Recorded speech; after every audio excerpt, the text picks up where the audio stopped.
American poet हैं and ये जो है ज्यादातर फेमस हुए थे in the second half of the 20th century, जब उनकी जो पब्लिकेशन थी जिसमें उनकी बहुत सारी पोएम्स थी, that is the dream songs, वो बेसिकली पब्लिश हुई थी। सो उन्हीं की ये पोएम है द बॉल पोएम।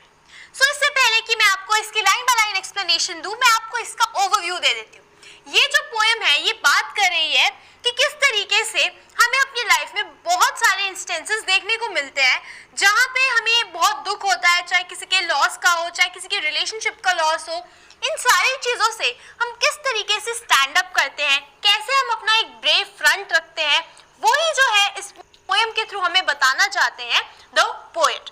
सो यहाँ पे उन्होंने एग्जाम्पल लिया है एक छोटे से बच्चे का जिसकी बेसिकली बॉल खेलते खेलते पानी के अंदर गिर जाती है एंड देन वो बच्चा बहुत ज्यादा दुखी होता है। वो वहां पे खड़े होकर उसको देखता रहता है डेस्परेटली कि ये बॉल मेरे पास वापस आ जाए। एंड वहीं दूसरी तरफ ये जो पोएट है वो भी कुछ दूरी पे ये सारी चीजें होते हुए देख रहे हैं। वो उस बच्चे को भी देख पा रहे हैं, उसके एक्सप्रेशंस को देख रहे हैं किस तरीके से उसकी बॉल गिर चुकी है पानी के अंदर।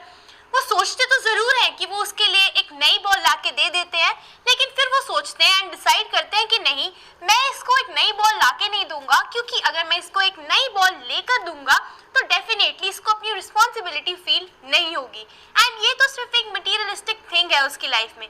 आगे आगे उसकी लाइफ में बहुत सारे ऐसे इंस्टेंसेस होने वाले हैं जहाँ पे किसी का भी लॉस, चाहे वो कोई भी चीज़ हो, वो उसको डेफिनेटली कोप अप करना पड़ेगा।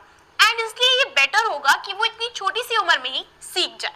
सो चलिए स्टार्ट करते हैं इसकी line by line summary and then देखते हैं इसके जितने भी पोएटिक डिवाइसेस यूज्ड हैं and important question answers. Let's start. So poet start करते हैं, what is the boy now who has lost his ball? What is he to do?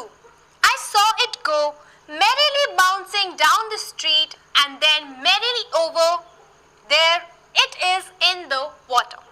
So ये जो 4 lines हैं बेसिकली इसमें ये हमें क्या बता रहे हैं कि ये जो बच्चा है, यहाँ पे ऑलरेडी हमने एस्टैब्लिश चीज देख ली है, जो सिनेरियो कि किस तरीके से इन्हें पता है कि ये जो बच्चा बॉल के साथ खेल रहा था एंड इसकी जो बॉल है वो पानी में जा चुकी है।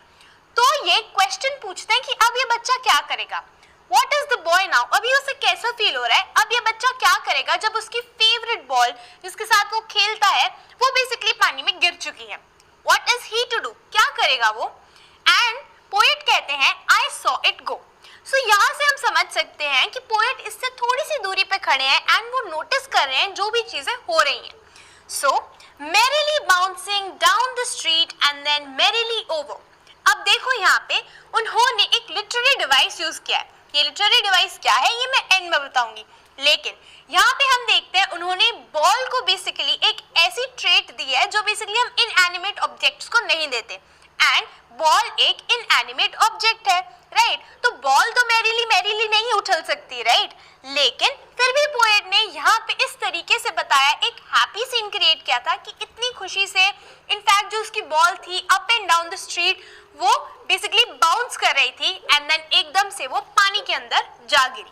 Next he says that no use to say oh there are other balls as ultimate shaking grief fixes the boy as he stands rigid, trembling, staring down all his young days into the harbor where his ball went.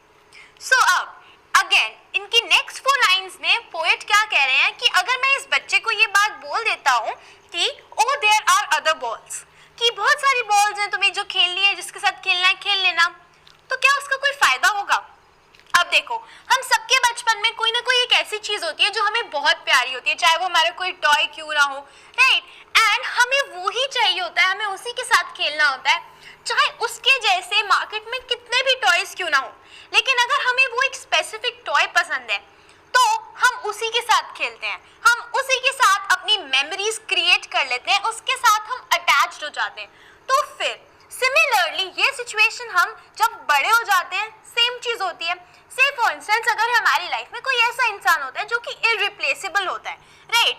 सो चाहे कितने ही कोई और लोग क्यों ना हो जो हमारे आसपास हो, लेकिन हमें सबसे ज्यादा कंफर्टेबल किसके साथ लगता है? उसी इंसान के साथ लगता है। तो यही इसके 2 मतलब है जो मैं आपको बता रही हूँ।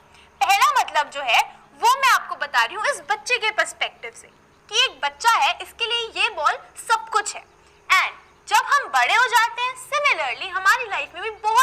ऐसे इंस्टेंसेस हो जाते हैं जहाँ पे जो हमें चाहिए वो हमें चाहिए होता है। ऐसा नहीं होता कि अगर हम देखेंगे कि बाजार में इतनी सारी चीजें हैं या दुनिया में इतने सारे लोग हैं, हमें वो एक इंसान से ही क्यों इतनी अटैचमेंट है। ये सारी चीजें हम बेसिकली बचपन से ही सीखते हैं। सो यही कह रहे हैं, an ultimate shaking grief fixes the boy. अब ये जो छोटा सा बच्चा है ऑब्वियसली ये ग्रीफ में है। ग्रीफ मतलब पेन में है, उसको बहुत ज्यादा बुरा लग रहा है, दुखी है, क्योंकि जो उसकी बॉल है वो पानी के अंदर जा चुकी है। तो ये जो बच्चा है बहुत ही आराम से साइड में खड़ा है एंड देख रहा है उस बॉल को। As he stands rigid, trembling, staring down all his young days into the harbor where his ball went. So ये लाइन काफी ज्यादा इंपॉर्टेंट है। He stands rigid. अब ये बच्चा ऐसे खड़ा है जैसे इसको कोई शॉक लग गया होगा। So ये वैसे ही वहां पे खड़ा है in the grief and rigid है, कोई मूवमेंट नहीं कर रहा, बहुत स्टिफ है, ट्रेमलिंग है, ऑब्वियसली उसको बुरा लग रहा है। उसकी सारी की सारी जो मेमोरीज थी वो उस बॉल के साथ अटैच थी, किस तरीके से वो उस बॉल के साथ खेलता होगा एंड कितना अच्छा टाइम स्पेंड करता होगा। तो ये जो मेमोरीज हैं उससे अटैच थी, तो वो ट्रेम्बल भी कर रहा है, शेक भी कर रहा है, या आप कह सकते हैं एक तरीके से वो शिवर भी कर रहा है। एंड उसके बाद staring down all his young days, ये लाइन बहुत ही ज्यादा ब्यूटीफुल है। all his young days into the harbor where his ball went. So harbor क्या होता है? बेसिकली harbor एक ऐसी जगह होती है जहाँ पे जो शिप्स वगैरह होती हैं खड़ी होती हैं। तो अब डेफिनेटली सी बात है, अगर वो पानी के पास खेलेगा तो पानी में तो उसकी बॉल जाएगी ही, राइट। लेकिन all his young days का मतलब क्या हुआ? अब उसके young days, अब young days में जब ये बॉल उसके पास आई होगी, राइट, जैसे ही नई नई बॉल आई होगी उसने उसके साथ खूब खेला होगा, बहुत सारी मेमोरीज होंगी, अपने दोस्तों के साथ खेला होगा, मे बी अपने सिबलिंग्स के साथ खेला होगा। सो इतनी सारी जो मेमोरीज थी, इतने सारे ब्यूटीफुल डेज थे जो उसने स्पेंड किए थे, अब वो इस बॉल के साथ पानी के अंदर जा चुके हैं। सो यही बता रहे हैं पोएट भी इसमें। Next is, I would not intrude on him, a dime, another ball is worthless. Now he senses first responsibility in a world of possessions. So ये जो 4 lines है अगेन बहुत इंपॉर्टेंट है, इसमें से क्वेश्चंस आ सकते हैं। क्या क्वेश्चंस आते हैं मैं अभी आपको बताऊंगी, पहले समझते हैं। सो क्या कह रहे हैं, आई would not intrude on him. Intrude मतलब इंटरफेयर, मैं उसको जाके उसकी ये जो मोमेंट है जिसमें वो लिव कर रहा है ग्रीफ को, ऑब्वियसली उसको ग्रीफ है, उसको दुख है कि उसकी बॉल गिर चुकी है, ये जो मोमेंट है ये मैं जाके उसको उसमें छेड़ूंगा नहीं, मैं कुछ भी नहीं कहूंगा, क्योंकि ये कह रहा है a dime another ball is worthless. मतलब अ डाइम करेंसी है बेसिकली। सो अगर मैं उसको दे दूंगा, थोड़े पैसे दे दूंगा, नई बॉल दे दूंगा, तो वो वर्थलेस है। एंड हमें पता है वो वर्थलेस क्यों है। वर्थलेस इसलिए क्योंकि उसको तो वही बॉल चाहिए, उसकी मेमोरीज तो उस बॉल से अटैच्ड है ना, बाकी सारी बॉल से तो अटैच नहीं है जो कि मार्केट में अवेलेबल है। सो वो यही कहते हैं। एंड ये जो लाइन है, now he senses first responsibility. अब आपको क्यों लगता है यहाँ पे रिस्पॉन्सिबिलिटी यूज किया होगा पोएट ने? देखो, उसकी रिस्पॉन्सिबिलिटी थी ये बॉल, कि उसके साथ उसे अगर खेलना है तो उसका ध्यान भी रखना है उसको। अब ये तो उसकी गलती है कि वो खेल रहा था पानी वाली जगह के पास, तो डेफिनेटली सी बात है जो उसकी बॉल है वो पानी के अंदर गिरनी ही थी। तो यहाँ पे वो उसको इंटरफेयर इसीलिए नहीं करेंगे क्योंकि उन्हें पता है कि जब तक इस बच्चे को अपनी रिस्पॉन्सिबिलिटी नहीं पता चलेगी टुवर्ड्स द थिंग्स, चाहे वो बॉल क्यों ना हो, और जब वो बड़ा हो जाएगा कोई ह्यूमन क्यों ना हो या कोई रिलेशन क्यों ना हो, तब तक इसको समझ ही नहीं आएगा कि लाइफ में हमें किस तरीके से इन सिचुएशन से डील करना है। दैट इज वाई वो इसको कुछ नहीं कहते, क्योंकि ये उसकी फर्स्ट रिस्पॉन्सिबिलिटी है जिसने आज फील करी है कि मुझे यहाँ पे वॉचफुल रहना चाहिए था, केयरफुल रहना चाहिए था in the world of possessions. अब पोजेशंस का यहाँ पे मतलब पोजेशन का मतलब होता है बिलोंगिंग्स भी। पोजेशंस का यहाँ पे पर्टिकुलरली मतलब है मटीरियलिस्टिक थिंग्स। अब इस वर्ल्ड में बहुत सारी मटीरियलिस्टिक थिंग्स है जो कि हम सबको पसंद आती है, ऐसा नहीं है कि किसी को नहीं पसंद आती, सब कहीं ना कहीं कोई ना कोई मटीरियलिस्टिक थिंग किसी को पसंद आती है। लेकिन इक्वली रिस्पॉन्सिबल है हमारे पास उसकी एक रिस्पॉन्सिबिलिटी होना। लेकिन सेम चीज ये रिलेशंस में भी होती है। अगर हम अपने रिलेशंस में भी सेम रिस्पॉन्सिबिलिटी शो नहीं करते तो भी सेम चीज हो सकती है, तो भी जो हमारे रिलेशंस है वो हमसे दूर हो सकते हैं। सो यही जो एक मैसेज है पोएट दे रहे हैं इसके थ्रू। Next is, people will take balls, balls will be lost always, little boy, and no one buys a ball back. Money is external. He is learning well behind his desperate eyes. इसमें इन्होंने बोला है, जो next 4 lines है, कि people will take balls and जो है balls will be lost always. तो यहाँ पे ये जो ball है, ये सिर्फ सिग्निफाई उस पर्टिकुलर ऑब्जेक्ट को नहीं कर रही, ये सिग्निफाई कर रही है मे बी उन सारी रिलेशनशिप्स को, मे बी उन सारी चीज़ों को. जब इंसान बड़ा हो जाता है तो उसे समझ आता है कि हमसे कोई भी चीज़ कभी भी कोई छीन सकता है. एंड इन सब चीज़ों को समझने के लिए उसके पास एक एक्सपीरियंस होना या एटलीस्ट उस रिस्पॉन्सिबिलिटी का एहसास होना बहुत ज़्यादा इम्पॉर्टेंट होता है. सो मनी इज एक्सटर्नल. मनी अलग बात है, मनी चलो एक्सटर्नल है, ठीक है. He is learning well behind his desperate eyes. मतलब चाहे चलो ठीक है उसकी बॉल पानी में गिर गई, चाहे वो ग्रीफ स्टिकन क्यों ना हो, लेकिन बिहाइंड द डेस्परेट आईज. ये डेस्परेट वर्ड क्यों यूज किया उन्होंने? क्योंकि ये बच्चा डेस्परेट है कि ये जो बॉल है इसके पास वापस आ जाए. पोएट यही कह रहे हैं इसमें कि मनी वगैरह तो चलो कोई बात नहीं, लेकिन एटलीस्ट ये सीख रहा है. ये उसकी फर्स्ट रिस्पॉन्सिबिलिटी का आप कह सकते हैं, उसको रियलाइज हुई है कि ये मेरी रिस्पॉन्सिबिलिटी थी. एंड आगे जाके इसको ऐसी अगर कोई भी रिस्पॉन्सिबिलिटी लाइफ में फ्यूचर में आएगी तो उसके लिए इतना डिफिकल्ट नहीं होगा उसकी रियलाइजेशन होना.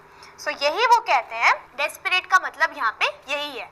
Next, the epistemology of loss, how to stand up knowing what every man must one day know and most know many days how to stand up.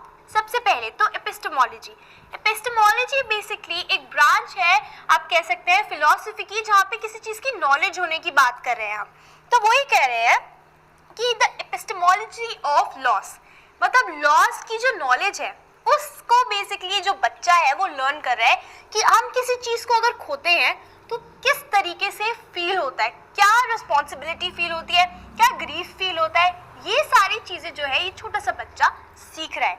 And यही वो कहते हैं, how to stand up knowing what every man must one day know. अब देखो, चाहे आपकी life में कितनी भी क्यों ना डिफिकल्टीज आ जाए, राइट, लेकिन एंड सबकी लाइफ में कहीं ना कहीं ऐसे इंस्टेंसेस आते हैं जहाँ पे उनके साथ कुछ ना कुछ ऐसी चीज़ होती है तो उनको ऐसा लगता है कि शायद वो इस चीज़ से कभी मूव फॉरवर्ड नहीं कर पाएंगे. लेकिन बेस्ट बात ये होती है कि सब अपनी लाइफ में मूव ऑन कर जाते हैं, राइट. अपने लिए दे स्टैंड अप, उन्हें पता होता है कि ये लाइफ है. एंड यही वो कह रहे हैं, and most know many days how to stand up. तो लोग इसी दौरान में बचपन से लेकर जब बड़े हो जाते हैं, इस बीच में इन छोटे छोटे इंस्टेंसेस जो आते रहते हैं, इन्हीं से सीख जाते हैं कि इन इंस्टेंसेस से अपनी लाइफ को आगे हम कैसे लीड कर सकते हैं. ये एक एग्जाम्पल बन जाते हैं उनके लिए, and they know how to stand up. So यही जो मैसेज है पोएट दे रहे हैं थ्रू दिस पोएम. सो इस पोएम की लाइन बाय लाइन समरी तो हमने देख ली. अब मैं आपको बता देती हूँ कुछ लिटरेरी डिवाइसेस एंड कुछ important questions. Let's have a look. So ये कुछ लिटरेरी डिवाइसेस हैं जो इस पोएम में यूज किए गए हैं. फर्स्ट है आपका एनाफोरा. एनाफोरा का मतलब मैं आपको बहुत बार बता चुकी हूँ कि कुछ ऐसे वर्ड्स हैं जो रिपीट हो रहे हैं 2-3 लाइनों में. जैसे कि यहाँ पे हम देखते हैं what is the boy now, या फिर what is he to do. So यहाँ पे ये जो 2 वर्ड्स हैं व्हाट इज या व्हाट, ये कंटिन्यूसली रिपीट हो रहे हैं एटलीस्ट 2 लाइन्स में, तो right. So this is the first device जो कि है एनाफोरा. नेक्स्ट जो आपका है वो है रेपिटेशन. तो अब आपको आप बता सकते हैं कि यहाँ पे रेपिटेशन बेसिकली कहाँ पे यूज हुआ होगा. सो एनाफोरा जहाँ पे हम देखते हैं कि व्हाट इज रिपीट हो रहा है, तो हम ये भी देखते हैं कि व्हाट को भी बार बार रिपीट किया जा रहा है. सो रेपिटेशन यहाँ पे भी है. थर्ड आता है आपका इमेजरी. इमेजरी में मैंने आपको बताया था कि पोएम के एंड में मैं आपको बताऊंगी कि यहाँ पे पर्टिकुलरली कौन सा डिवाइस यूज हुआ है जब मैरीली मैरीली लिखा आता है कि जो बॉल है वो बाउंस कर रही है. अब मैंने आपको बताया था कि बॉल जो है एक इनएनिमेट ऑब्जेक्ट है, वो खुद मैरीली मैरीली मतलब वो मैरीली थोड़ी ना बाउंस करेगी, वो तो सिर्फ बाउंस ही करेगी. लेकिन यहाँ पे पोएट ने एक इमेजरी क्रिएट करी है कि बॉल भी उतनी ही खुश है इस बच्चे के साथ, वो भी इस तरीके से बाउंस कर रही है हंसते खेलते. ये जो इमेजरी है this is the literary device. Next आता है आपका एलिट्रेशन. अब alliteration, no one buys a ball back. So हम देखते हैं बाइज, बॉल, बैक. सो ये 3 वर्ड्स क्लोजली प्लेस्ड हैं, तो हम देख सकते हैं यहाँ पे एलिट्रेशन यूज है. एंड इस पोएम में आप देख सकते हैं थ्रू आउट कोई भी राइम स्कीम फॉलो नहीं करी गई है. सो देखते हैं कुछ इंपॉर्टेंट क्वेश्चंस. सो कुछ बहुत इंपॉर्टेंट क्वेश्चन, स्पेसिफिकली 2 ऐसे बहुत इंपॉर्टेंट क्वेश्चन हैं जो आपके एग्जाम में पूछे जा सकते हैं, डेफिनेटली इस पे से क्वेश्चन आ सकता है। फर्स्ट क्वेश्चन ये है कि पोएट ऐसा क्यों कहते हैं कि वो इंट्रूड नहीं करेंगे इस बच्चे को।